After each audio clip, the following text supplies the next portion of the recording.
السلام عليكم، ازيكم حبايبي؟ يا رب تكونوا دايما بخير وبأحسن حال. هنعمل مع بعض النهارده وصفة في منتهى اللذاذة.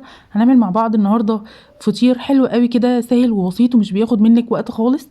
نقدر نقول عليه كده فطاير المستعجلين او فطير المستعجلين لجوع اخر الليل بقى. لو انت حابه تعملي حاجه سريعه كده وسهله ومش بتاخد وقت، تقدري تعمليه بكل سهوله. بيطلع تحفه جدا ومورق جدا، وكمان بطريقه فرد جديده بتاخد منك وقت خالص وانت بتعمليها. هنعمله مع بعض النهارده باحترافيه. نقدر نقول عليه كده ميني فطير مشلتت، حاجه كده في منتهى اللذاذه. وكمان هنعمل له حشوه حلوه قوي بسيطه جدا، بيطلع تحفه جدا ومورق قوي. يلا كده نسمي الله ونشوف هنعمل مع بعض ميني فطير مشلتت بقى ازاي. بس اهم حاجه قبل ما نبدا الفيديو، اتمنى بجد ان انتوا تضغطوا لي لايك، ولو اول مره تشرفوني في القناه يا ريت تشتركوا معايا وتفعلوا الجرس عشان يوصل لكم مني اشعار بكل الفيديوهات اللي بنزلها. ويلا كده نسمي الله ونشوف هنعمل مع بعض الفطير القمر ده ازاي. في بوله كده عميقه او في طبق عميق، وهننزل بكوبايه من الميه الدافيه، ربع معلقه صغيره من الملح، وما تكتريش الملح عشان وانتي بتفردي كده العجينه ما تقطعش معاكي، ومعلقه كبيره كده من السكر عشان تدي العجينه كده اللون الذهبي اللي شفناه مع بعض بعد التسويه. تمام. هننزل عليهم بقى ب3 كوبايات من الدقيق، وانا هنا استخدمت دقيق متعدد الاغراض. طبعا هتنخليه كويس جدا قبل ما تشتغلي في الوصفه. وابدأي بقى كده بالسباتيولا، لمي الدقيق مع السوائل، وشيلي بقى كده الاسباتولا وابدأي عجن بايديكي. اهم حاجه بقى في نجاح الفطير هي خطوه العجن او العجين. عجنتي الفطير كويس جدا وخدمتي العجينه وانت بتعجنيها، صدقيني هيطلع معاكي ألذ وانجح فطير. اعجني بقى كويس جدا. حسيتي نفسك بقى كده تعبتي، هنغطيه كده بكيس تلاجة وهنسيبه يرتاح 5 دقايق.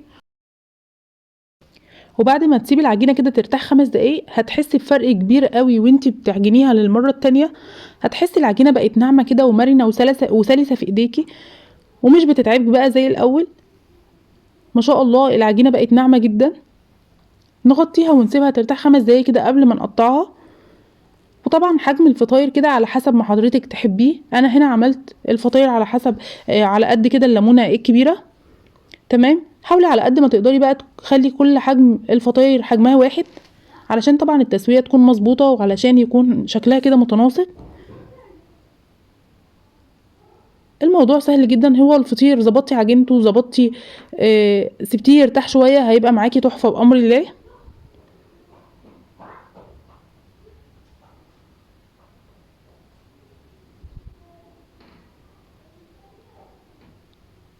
واعذروني بقى لو بطول عليكم كده في الفيديو شويه، علشان ما يفوتكوش التفاصيل الصغيره اللي بنتكلم عليها. وبعد ما خلصت تقطيع بقى كده الفطاير، هتاخدي اول قطعه قطعتيها تكون ارتاحت شويه، هتفرديها كده نص فرده. شايفين ما شاء الله العجينه علشان مرتاحه بتتفرد معانا بكل سهوله. اظن مفيش اسهل ولا ابسط من كده، والنتيجه في الاخر تستاهل فعلا ان انت تجربيها. عندي بقى هنا في طبق، وهننزل بنص كوبايه من السمنه. يا دوب كده انا فككتها على النار، ما تسخنيهاش قوي، فككيها كده على النار عشان الجو برد دلوقتي. وهتنزلي بقى بالفطاير بتاعتك. انا عايزه اقولك جربي بقى العجين اللي في السمنه ده، بصي هتحسي بفرق رهيب في الفرد وفي في الطعم، في كل حاجه، حاجه كده تحفه. وهتسيبي بقى الفطاير كده في السمنه. تقدري على فكره تستخدمي ربع كوبايه سمنه على ربع كوبايه زيت. وهتسيبيهم بقى كده العجينه ترتاح والسمنه كده تتغلغل جواها. بس يفضل طبعا ان انت تستخدمي سمنه بس، بتدي نتيجه حلوه قوي. طبعا علشان الجو برد، شايفين السمنه بدات تتجمد كده معايا. وعندي هنا انا استخدمت حوالي 125 جرام من اللحمه. عصقتها بقى كده ببصله وقرن فلفل اخضر. اظن العصاق سهل جدا، مفيهوش حاجه صعبه. يعني هتعصقي اللحمه عادي. وبعد ما سيبنا العجينه ارتاحت حوالي نص ساعه، على الرخامه بقى بتاعتك اللي بتشتغلي عليها، الكوانتر اللي بتشتغلي عليه، ورشه كده من الزيت. وابدأي بقى افردي العجينه. ما شاء الله شايفين الجمال والحلاوه، سهله جدا وبسيطه جدا. بتفردي بقى كده من جوه لبره عشان تتفرد معاكي بسهوله. وهتبدأي بقى تطبقيها كده من ناحيتين، وافردي على قد ما تقدري.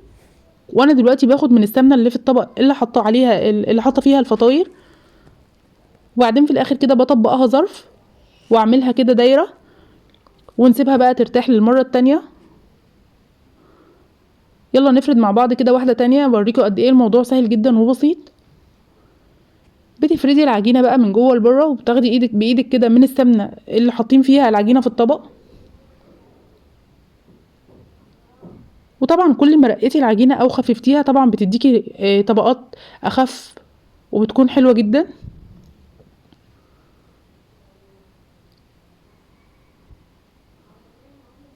ما شاء الله على الجمال. اظن العجينه حلوه قوي ونتاجتها فعلا تستاهل ان انتوا تجربوها. هنطبقها كده على شكل ظرف، وبعدين هنقفلها كده ونعملها على شكل كوره. وبعد ما خلصت بقى الكميه كلها هجيب اول واحده كده اشتغلت فيها، وهنخلي وش الفطيره لتحت، ودي الناحيه اللي انا مقفله عليها. تمام. شايفين النعنكشه دي بقى هي بتدي توريقه حلوه قوي في الفطير.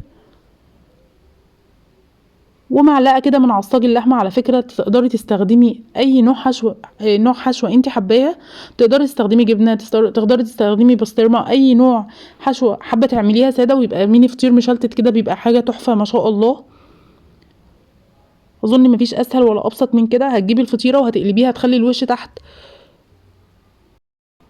وفردة بسيطة بقى، وحطي الحشوة اللي حضرتك تحبيها. على فكرة تقدري النهاردة تعملي الفطاير بتاعتنا حلوة، مش لازم تكون حادقة. تمام. يعني ممكن تعملي لها كده حشوة كاسترد خفيفة، بصي بتبقى في منتهى اللذاذة. اهم حاجة هتقفلي على الحشوة كويس جدا جدا علشان ما تخرجش منها في التسوية. تمام. تقدري تسيبيه ساده ويبقى احلى ميني فطير مشلتت كده، ورصي بقى في الصينيه بتاعتك. ما شاء الله على الجمال وعلى البساطه، وحاجه كده في منتهى اللذاذه. انا عايزه اقول لكم ان الكميه النهارده الفطير ده ما اخدش ربع كوبايه سمنه. وايدك بقى في السمنه كده ودهني وش الفطاير. والتسويه بقى عليها عامل مهم جدا، عامل كبير جدا. اهم حاجه بقى وانتي بتسوي اي فطير لازم يكون الفرن بتاعك سخن كويس قوي. يعني هتسخنيه قبل ما تدخلي كده الفطير بربع ساعه 10 دقايق. تمام. وهتشغلي الفرن والشوايه مع بعض. لو مش بيشتغل عندك الفرن والشوايه هتشغلي الفرن من تحت، وبعدين هتحطي كده الفطير على الرف الاقرب من الفرن من تحت علشان ينفخ كده ويديكي التوريقه المظبوطه للفطير. تمام. اول ما بياخد لون بقى كده، اللون الذهبي من تحت، بتشغلي الشوايه عشان ياخد اللون القمر اللي حضرتك شايفاه ده. اظن مفيش اسهل ولا ألذ ولا ابسط من كده. يا ريت ما تبخلوش عليا باللايك بقى، ولو اول مره تشرفوني في القناه تشتركوا معايا وتفعلوا الجرس عشان الفيديو يوصل لاكبر عدد من الناس، لان فعلا الفطير النهارده حلو قوي ويستاهل ان حضراتكم تجربوه. حاجه كده في منتهى اللذاذه والبساطه. شكرا جدا لكلامكم الحلو اللي بتكتبولي في الكومنتات. اتمنى بجد ان انا اكون قد المسؤوليه اللي حضراتكم بتدوها لي. وجربوا بقى الفطير كده بطريقتي، وهستنى رايكم في الكومنتات. والسلام عليكم ورحمه الله وبركاته.